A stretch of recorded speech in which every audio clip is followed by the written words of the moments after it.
Hello, happy Friday. Welcome to the Prop Party, powered by Inside the Lines, powered by Sportsline. So we have a jam-packed show for you. Jake, can you prepare the people a little bit for what's about to happen?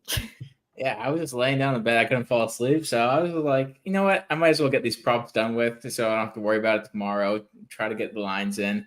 Right. And before I knew it, I had 17 props written down. I'm like, I'll just go send them all. Might as well give everyone some props. Right? 20-minute show. We're going to get all through it all. Start with college football, take a little break, hit some NFL, come back to college football. We have a packed show for you. So everybody strap in. Things are about to get crazy. So we'll start with some of the bigger games that will have some eyes this weekend. Oklahoma, Texas. This line has actually moved a lot. Texas now 5.5-point favorites. What do you like here?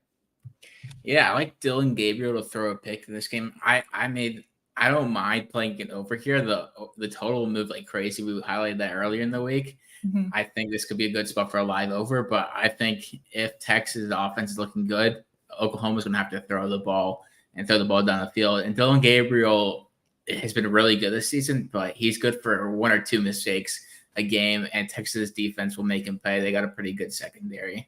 Right. And then Marcus Major under 14.5 fantasy points on Underdog. So Underdog pretty much is taking into account that I think he's going to get a touchdown. We have him just getting a touchdown in 30% of our sims. So we have him at 9 fantasy points. So you're getting pretty good value there. As long as he doesn't get a touchdown, I really like that value. And they have a three-headed running. I mean, I wouldn't really call it a three-headed monster running back. They have three guys that they rotate in at running back. Right. So he might not get the goal line carries at all. I know that Gabriel has been getting a lot of the goal line rushing attempts. Right. And then for Purdue against the almighty Iowa Hawkeyes offense, we like Hudson Card over 31.5 pass attempts. He's averaging 36 this season. We have him at 37. Deacon Hill, Iowa over half an interception. Those Iowa quarterbacks have thrown an interception in all but one game. And Purdue's defense has an interception in all but one game. I think there's pretty good value there. I think you could get it minus 125. Or minus 130 on DK, but I know that was available on both Underdog and Prize Picks earlier today. And then Drew Stevens, exactly, I would shop around for sure. Drew Stevens for Iowa, since their offense can't score touchdowns, they have to settle for field goals. I like his over 5.5 kicking points. I think he had like 17 last week. I think he made 5 field goals last week, including a 53-yarder. So I like that big time. And then on to the Ole Miss-Arkansas game. I think this could be another really fun game, kind of like the Ole Miss-LSU game last week, where the offense is run wild and the defense is kind of let these guys run wild. I like KJ Jefferson over half an interception. He's in a hostile environment in Ole Miss, and I think he's going to have to throw up a couple balls up for grabs. Arkansas just lost their top tight end, Luke Haas. And they don't have a ton of weapons right now. So that's going to be a struggle getting some separation for these young guys. And Jackson Dart over 45.5 rush yards. In all these big games, he seemingly goes to his legs. We have him projected for 52 yards. Right.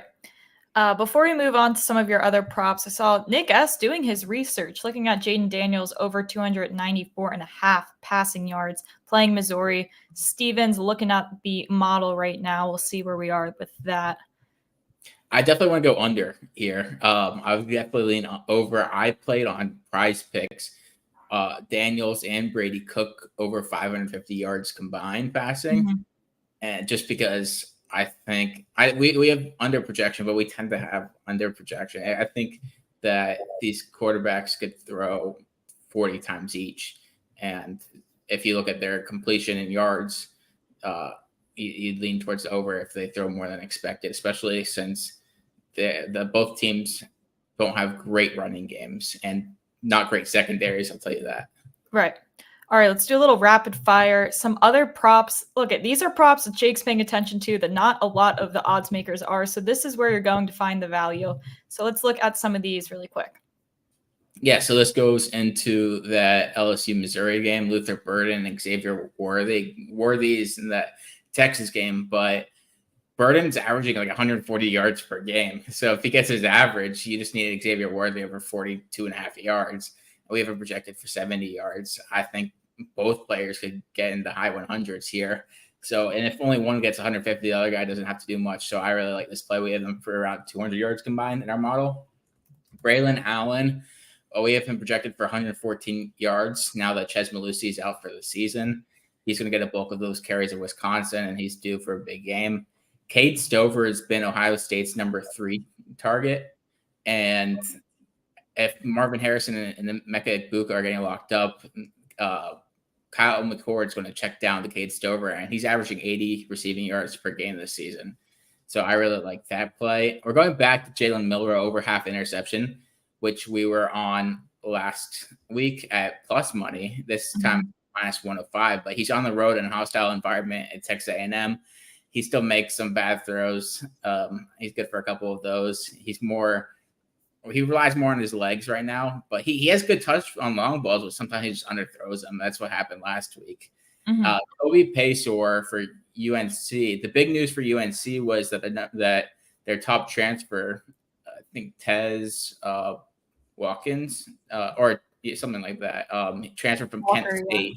Tez Walker. He is eligible this week, and he's eligible for the rest of the season. I think Paysour is the odd man out here. He was at 47.5 on Prize Picks. I got that yesterday. They took it off, but you can still get him at 39.5 on Underdog. We have him projected for 24 yards. Devin Neal for Kansas. We have him projected for 18 receiving yards. He's good for 2 or 3 catches a game. And if he might just need 1 catch to go over 13.5 receiving yards. And Graham Mertz for Florida over 207.5 pass yards. We have him projected for 240. And I think that the Gators might have to open up the playbook because Billy Napier is getting a lot of heat. Vandy's defense is not great, especially against the pass. Their run defense has been okay, and Trevor Etienne is banged up in this game. So we have him projected for 240. I think he gets that. Trenton Bourguet, I don't know really how to pronounce that. I'm guessing it's like that, or maybe some French name. Under 1.5 pass touchdowns. We have him projected for about 1.2. You get it minus 105 on DK. But he playing has Colorado, right? Playing Colorado. He hasn't thrown a pass touchdown in each of his last 2 starts. Colorado's defense isn't great, but Bourguet's been banged up this season. And I think that Drew Pine, if he's healthy, could get some action in this game. So I really like it if Pine comes in the second half at any point. And then Ethan, another hard name to pronounce, a couple of hard names to pronounce, the last 3 here. Ethan Kaliakmanis, over half interception, minus 130 on DK. We have him projected for well over 1 interception. So he's going against Michigan's D. I think they're going to have to play from behind, and he's going to have to throw the ball up for grabs. I really like that play at minus 130. I was surprised I was at like minus 180. And then TJU, I'm not going to pronounce it, ukulele. I don't over 18 and a half rushing yards. We hit on this last week or 2 weeks ago against Washington State. Oregon State's a lot better when DJU or his teams, Oregon State and Clemson, is a lot better when he runs the ball. And we have him projected for 31. So I really like this. Yeah. Big time. All right, let's give Jake a breather. We're going to switch. I need some water. Yeah. Here we go. We're going to switch quickly into NFL. And of course, we have the kicker props with Derek. So let's take a moment here. We'll move into NFL just for a second.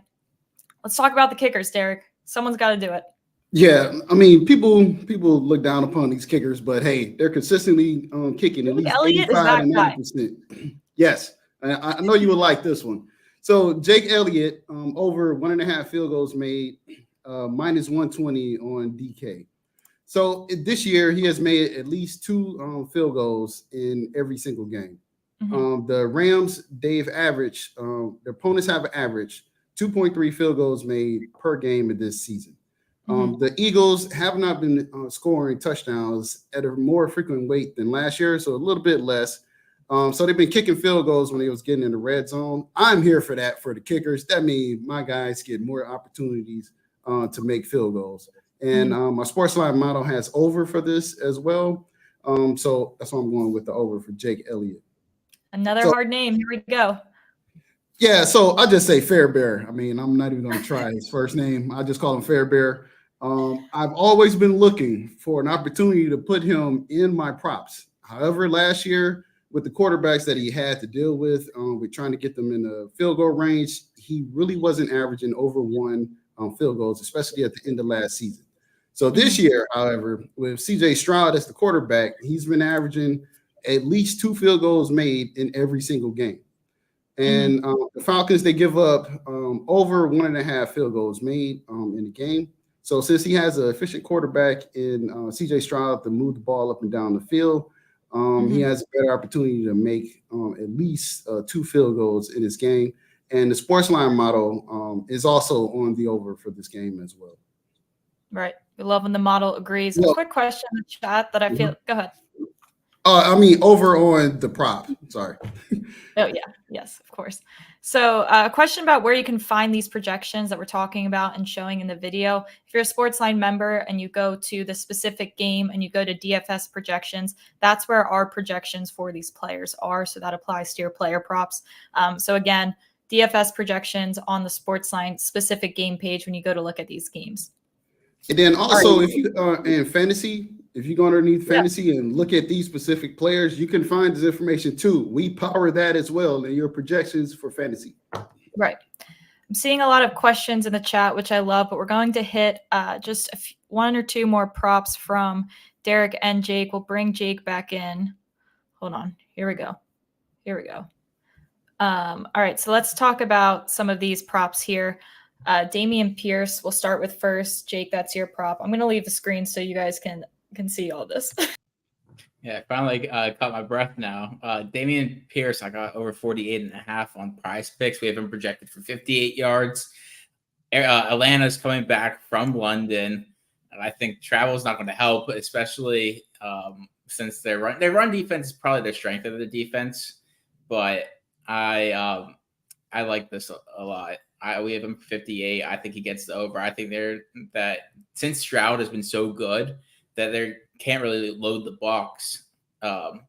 And I like this. And then the other play, Derek, you go. Yeah, so Michael Wilson. I've been looking at this guy pretty much the whole entire season since he's been getting targeted with the Cardinals. So ever since he began playing games, he's been averaging over 37 receiving yards per game. The only game that he did not go over 37 yards is in his first game playing in the NFL, which is week 1.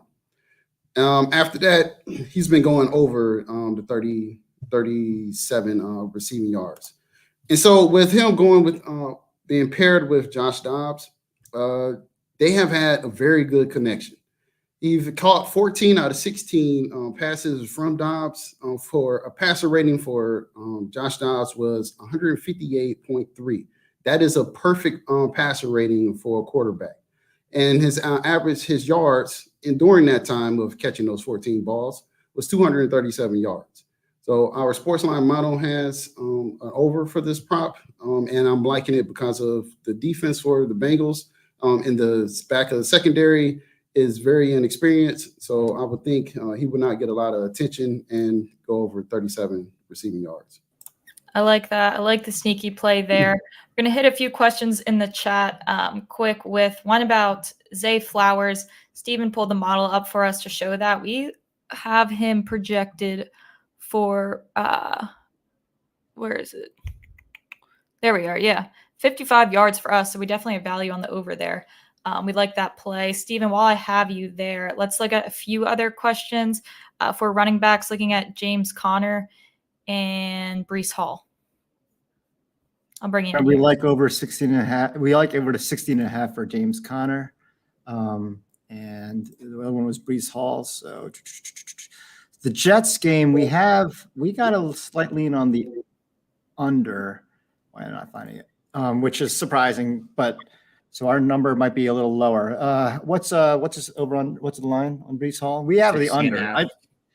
So this is it's again after what the Denver Broncos did versus Miami's run game. Yeah, I can understand why Brees Hall would be a popular pick, and I know Jamie Eisenberg just made him his start of the week. Mm-hmm. So this is just the projection. I mean, fact is, since that week 1 explosion, Hall has not, popped for a big day. So right. that's why in the model he's underperforming. Right. Let's move into some of your guys' props that you have for the Bills and the Jags in London. 2 player props for the Bills here. Yeah. It's me. Sorry.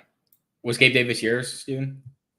Oh, yeah, yes. So, we got to – I was just checking because I think you can still get 37.5 at this point. So if you want to act now, because FanDuel is at 37.5 and everyone else is up to 40.5 even.